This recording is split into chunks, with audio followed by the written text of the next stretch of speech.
ГСП онлайн. Городские новости сейчас. Среда, 16:30. В городской администрации проходит первое в этом году заседание общественного совета. Часть присутствующих отчитывается о проделанной работе за год. Ко всем возникают вопросы. Дорога у нас к зданию тоже не подсыпается, ничем не чистится. Машины подняться тоже не могут. Космонавту 19.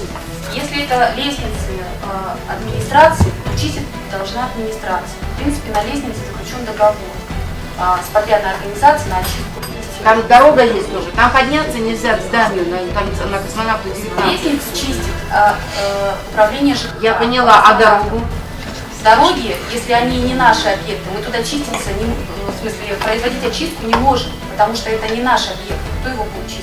Но кто должен чистить дорогу, общественники сегодня так и не услышали.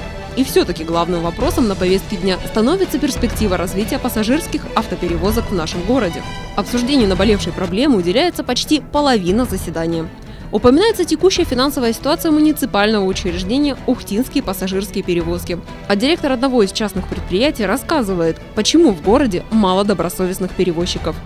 Я провел огромную работу со всеми предпринимателями. 9 из 10 готовы поменять свои битые «Газели» при условии, что у них будут гарантии как минимум года 3, возможность осуществлять беспрепятственно свою деятельность. Учитывая ситуацию, которая складывается сейчас, постоянные перемены и настроения, то регистрация, перерегистрация, то конкурс непонятный, да, то есть и в целом создают ситуацию, где перевозчик не готов сейчас идти на замену.